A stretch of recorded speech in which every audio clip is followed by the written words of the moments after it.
What is up, NFL fans, and welcome back to another episode of The Way We See It. I'm Jeff Hartman, joined by Wesley Coleman. What's up, Wesley? How are you? I'm doing good, man. We are really, really close to actual football. I know that there's things that are going on that look like actual football, but real football and records that count is coming soon. It's so close, yet it's so far, because after week 3 of the preseason, you have like that 2.5 week break where you're like, oh, this is grueling. This is worse than just a bye week. But it's coming. You're right. You need to embrace the college game for at least a few weeks. I might this year. I've got that itch for football. Like, I just want to watch meaningful football. But there's no big college games in week 1, are there? Yes, LSU, Clemson, two top 10 teams. So Clemson is a top 10 team this year. Both of them are. Yeah, I think. Well, I knew LSU was projected. Clemson's like 5 or 6. LSU's like 8 or 9, depending on what day is that game on?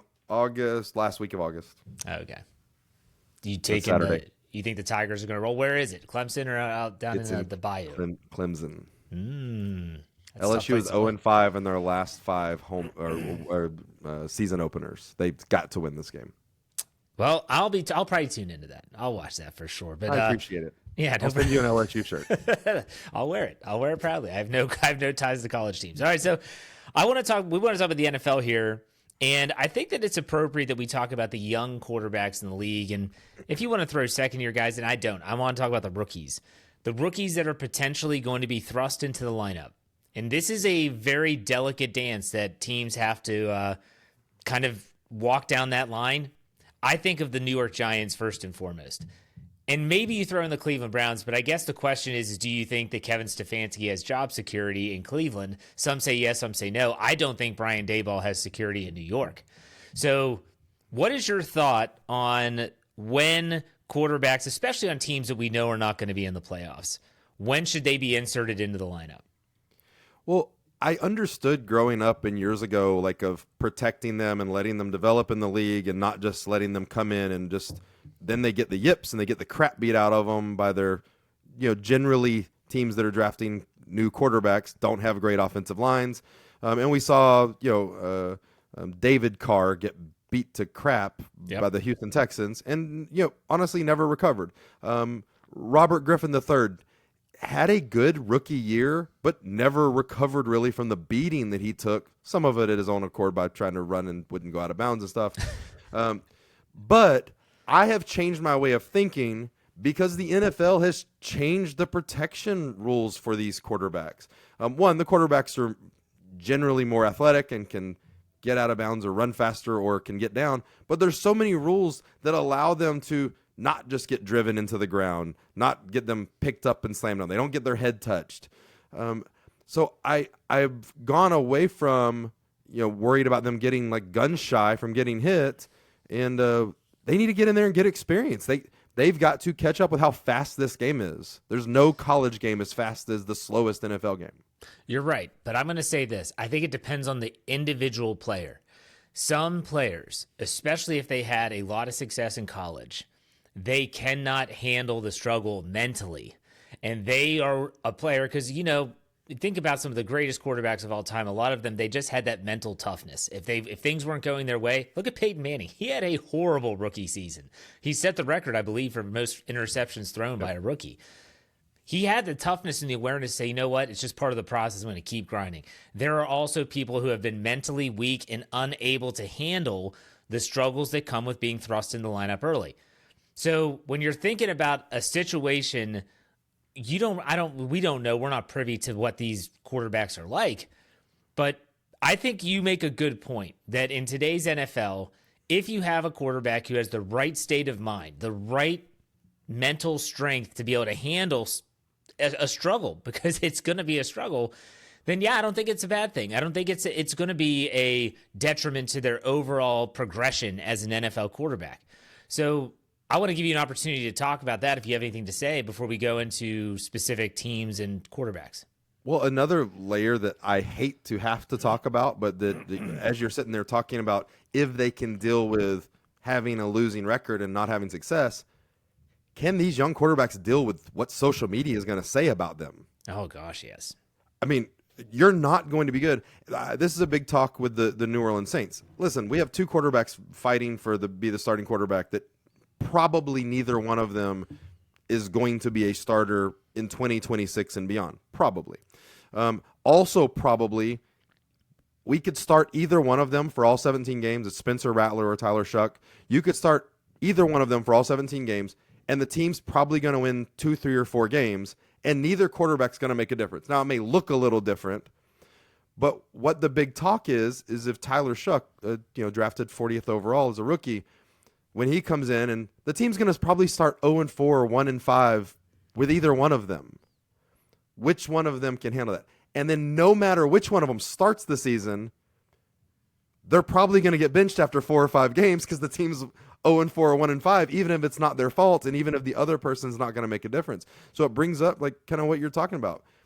I think there's some of those decisions being played in of how loud does the crowd get, how loud does the media get when your record is so bad, then you have to change quarterbacks, or you got to start firing coaches. So it's like, and I think there's some of that. You talk about Dayball. Dayball needs to make a decision on his quarterback based on what extends him to have a 2 or 3 year, longer run with New York. I want to talk about something you said, and no one really does talk about this. If I'm being honest, and that's social media and the impact that it has on individual players. I don't believe that fan pressure for most organizations does anything to the coaching staff, the ownership. Don't pretend that they don't see it, though, and they don't hear it. They do. Doesn't mean that it's going to move the needle at all, but they hear it and they see it. Players are different. Every year we see these players that you could probably see that if they check their DMs and all of a sudden they just see these comments, sometimes they screenshot them and share them so people can kind of get a glimpse into what it's like. Sometimes they go off and they start firing back, and it's a really bad look. Bad. That is something that is so new in terms of the interaction with the fan that used to be only if a fan saw them in public. Think back to the early 2000s even. This is pre-Twitter. Facebook might have been just emerging, and no one was really using it in that regard anyways. And so, man, that is a dynamic that no one really talks about. All these things that people are saying on social media, 25 years ago or 30 years ago, the only way to tell that to the player was in person, and nobody would have done it. No one would still do it to these players' faces. It still wouldn't do it, right? Think about Cam Newton at his camp, the 7-on-7 camp, when guys were talking trash and he beats the crap out of like 3 guys. Yeah, you say it to my face. This is what's going to happen. The Twitter thumbs are definitely, people are Twitter strong all the time and stuff like that. But that's going to be, I think maybe, and I would hope that NFL teams and organizations have their young players going through some type of training about, look, they do. Social media. Okay, because social media can all be rookies go to. They do it at the combine. They do it at rookie camps after draft. They do all big time, and a lot of them don't listen. You have to have really thick skin. And let's be honest, even as content creators, you have to have thick skin. Media members have to have thick skin, because if you write an article that goes against the grain for what everyone else is thinking, they're going to rip you to shreds and tell you that you're clueless. You got to have some thick skin to be able to say, all right, that's just water off the duck's back. But that's a really good point, because if you have a quarterback who is thrust into the lineup earlier than most would expect and they struggle, and even if the organization says, look, this is part of the process, man, you've got a good head on your shoulders, let's just keep grinding, you're making progress, even though it's not equating in wins, can they handle the media scrutiny? Can they handle the little sound bites? Can they just stay off their phones? That's tough. That is really guys tough. Like, I don't know what Bryce Young's college record was, but I think there was something like he hadn't lost a game since like his sophomore year of high school or something like there's guys coming from big programs. It's getting a little more parity now. Well, Trevor Lawrence was the same way at Clemson. He had never lost a game forever, and then he lost to LSU in the national title. We know that. Okay, we know that. But I'm saying the greatest college team ever assembled. There you go. We've talked about LSU enough. All right. But then he goes to Jacksonville, and you have these players that have just been the golden goose wherever they go, and then all of a sudden you're just another guy. And it's like there's so many layers to this. So let's talk about individual teams, individual players. Let's start with Cleveland. They announced on Monday that Joe Flacco, which shouldn't surprise anyone, by the way, that Joe Flacco is going to be the starting quarterback in week 1. I don't think Joe Flacco will be the starting quarterback by week 9, but at the same time, they have made themselves a very interesting bed that they're going to have to lay in. So let's say they go away from Flacco. Who do they go to? They're supposedly, according to Adam Schefter, they're going to keep 4 quarterbacks on the roster, which is hysterical. Are you going to go to Kenny Pickett in, let's say, week 9? Or are you going to go to a rookie? And if you're going to go to a rookie, are you going to Dylan Gabriel? Are you going to Shedeur Sanders? I don't know if Shedeur Sanders could handle the struggle. We don't know. I mean, he didn't have like a crazy amount of success at Colorado. A lot of it was just media hype.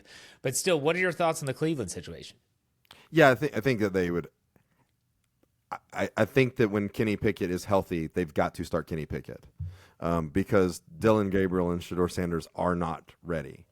And I think that if they started either one of them with how bad they would actually play in an NFL game, they'd look like they had made the wrong decision. Where there needs to be a route that they need to weave to get there. That again, we're talking about a head coach that's probably not going to win a lot of games, but has to figure out a way that losing all those games doesn't get him fired. Yeah. And if you don't think that he's making a multi-million-dollar decision on what he can do. So, yeah, you start Joe Flacco. And if Joe Flacco has a little bit of that, Joe Flacco's won some games and he's played well in the last couple of years of at least being able to win a game. If he can not have turnovers, if he can let the defense work and all, you win a few games, I think that's good. But I would have to think that you're going to pick it until you're completely eliminated, and then you start figuring out if Dylan Gabriel or Shedeur Sanders is going to throw passes for you in a real. And I think that the biggest thing, which is going to be very fascinating to watch, is when they get to that point where they're eliminated, because I don't think they're going to be that great this year. Do you go to Dylan Gabriel as a 3rd-round pick? Do you go to Shedeur Sanders before Dylan Gabriel as a 5th-round pick? Well, we both saw a little bit of a small sample size in the preseason. Both of them didn't look awful, but at the same time, you make that decision. That's something you can't come back from in terms of, okay, I got to make a call. I think they will do whatever it takes to not make that call this year. But you have to find out what you have. I don't get it. I mean, and also, are you just completely ignoring the fact that at any moment, Deshaun Watson could get healthy? Gosh, you keep bringing that up. Why do you bring that up? He's not coming back. He's the highest paid quarterback. He's not coming back. He is not coming back, at least not to Cleveland. I think he's done personally, but I don't know. All right, let's go to New York. Let's talk about the Giants and Jackson Dart. Not a happy ending for him. Justin Tucker. Okay, let's go to New York. The Giants, Jackson Dart. He's the guy waiting in the wings. Jameis Winston's there, not a factor in my opinion. Russell Wilson threw some touchdowns in the preseason. All signs point to Russell Wilson getting the start in week 1. But again, it's just a matter of time.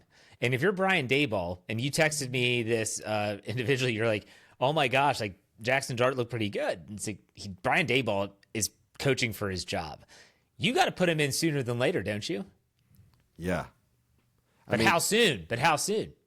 If there's there's stats and numbers that will come out of preseason games that make quarterbacks look like they might be good NFL quarterbacks, and people that like Brian Daboll that can really know the game can factor in what was going on and how quick it was done, and if those numbers actually matter, and if those things would actually happen against the first string defense.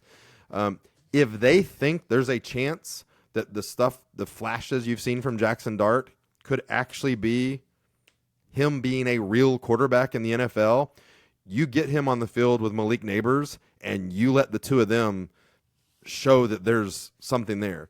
I think that's the way that Brian Daboll, because like if you start Russell Wilson, even if you have a winning record, you play Russell Wilson all year, you go 9-8. What does that tell me for next year of why I need Brian Daboll? Yeah, like I don't know. But you let Brian Daboll make that pick. You let him make that trade, and you go back into the first round to get Jackson Dart.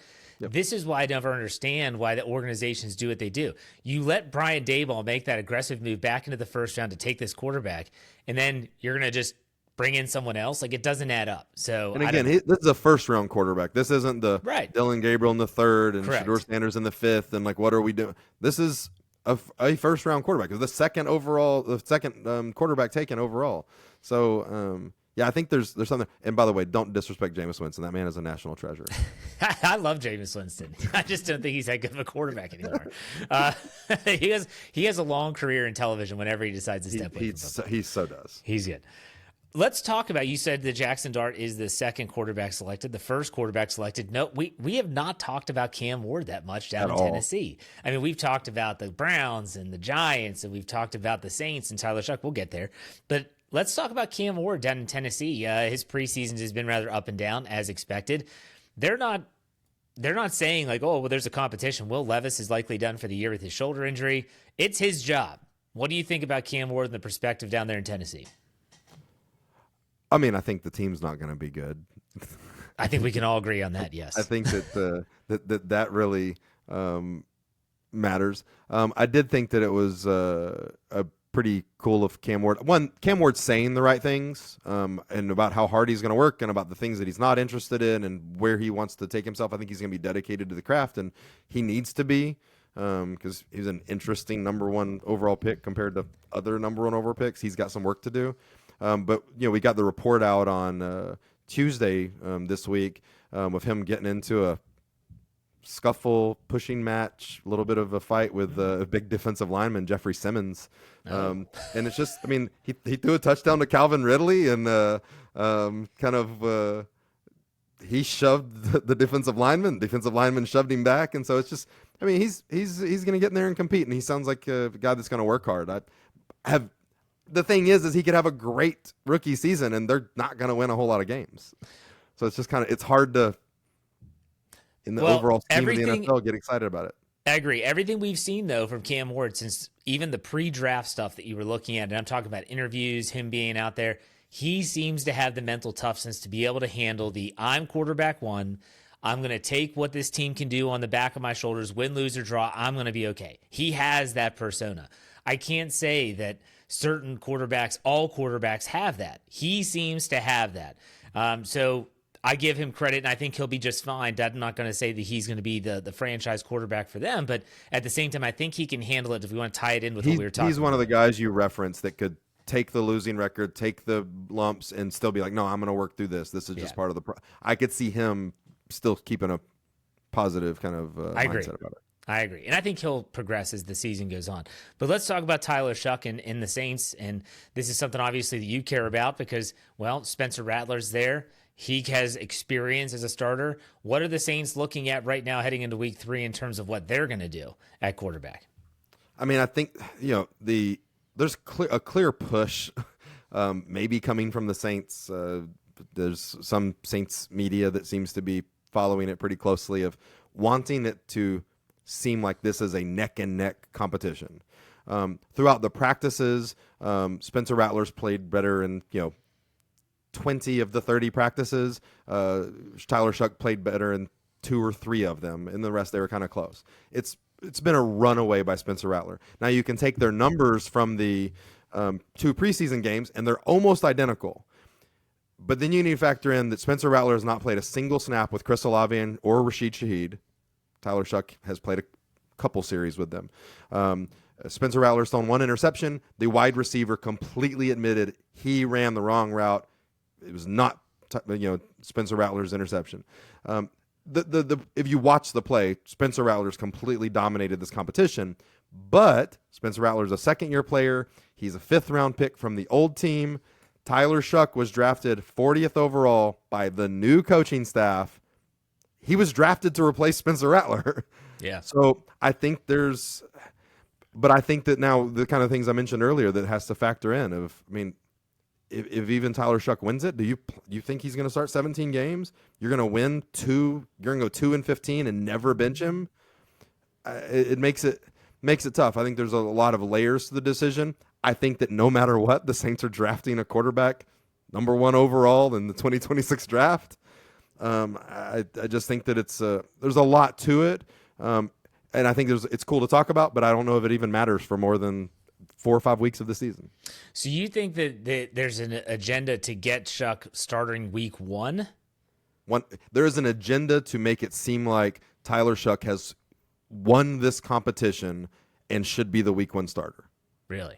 Yes. But you're not seeing it that way. You think? Do you think what's best for both, best for the team and for Shuck is to have Spencer Rattler start and then you infuse him into the lineup later down the road?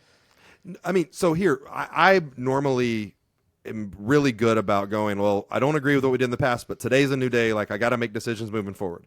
I'm salty that we drafted Tyler Shuck anyway. I don't mind Spencer Rattler. I wanted him to be our starter. I would have loved to have drafted Mason Taylor, 40th overall. He looks like an amazing tight end. He would help Spencer Rattler. He would help next year's new quarterback. So I will admit that I'm heavily influenced by the fact that I just wanted to roll with Rattler anyway and not waste the 40th overall pick. I would love to be proven wrong and Tyler Shuck to develop over this year and us go, oh, wow, there's a quarterback there.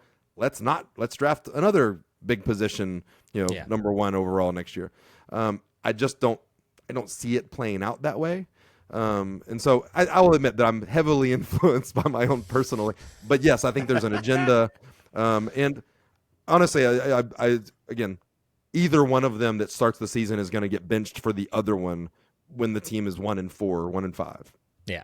Well, it's an interesting, when you think about the dichotomy of the entire situation where, like you said, everyone knows what their plans are in 2026. Why would you take the 40th overall pick and take a quarterback? You would have been fine saying, we're just going to roll with Spencer Rattler, and everyone would have known the plan. The plan would have been, there it is. Like, there's the plan.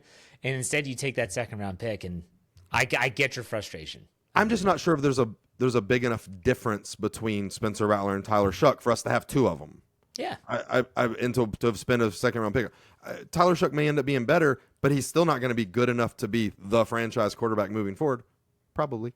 No, and that's the thing. You're looking at still drafting a quarterback in the first round of 2026. Yeah, I don't know. But maybe we see things differently than they do. Clearly we do. But I want to give you an opportunity. You wanted to talk. You sent me a text saying that you wanted to have something on the television screen during preseason games, like a little tally or a little number. I'll let you outline what you would like to see, because I think there's actually a way to do this. They would never do it, but I think it would be funny. Go ahead. I'll give you the floor. Yeah, I think that there should be a on the screen during every NFL game, no matter who's broadcasting it, just saying on offense and defense, how many projected starters are on the field for that play. Like projected starters for the regular season. Because we see some of these plays, you're like, oh my God, look at what this quarterback did. And on a lot of those plays, there is not a single person on defense that's ever going to play a snap in the NFL on defense. Yeah. And I think that context is really important. And I think it should be ingrained on the screen to where that way whenever the highlights are played on, Twitter or X or Facebook or YouTube or the ESPN, that needs to not be able to be removed.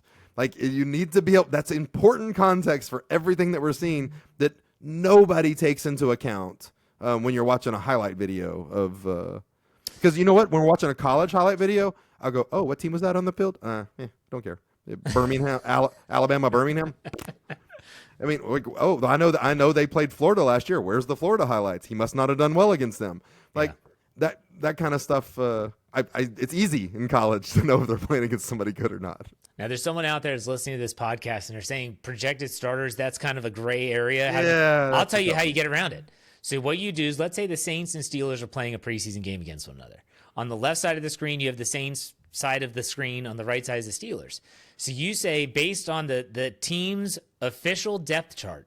That's what I think you make the teams put out depth charts, official depth charts before preseason games. They have to anyways. Right. So, okay, the official depth chart, here's the number of first-team players on the field. Yep. And so the Saints, they're 11. The Steelers, they're 11. And by the time you get to the second quarter, the number is probably 1 or 0. Yeah. There's one guard out there that you're like, this guy might get cut. He's the only one that's still playing. Seriously. And then you get to the second half, and it's like, okay, now it's the second team who are on the field. And you would be – I think that would provide some context for the fan that doesn't know the full roster. And that's tough. Like a 90-man roster, I don't know. I don't know. What'd you say? That's most fans. You're right.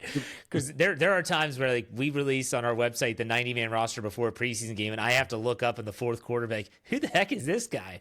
He's not making a team, I'll tell you that.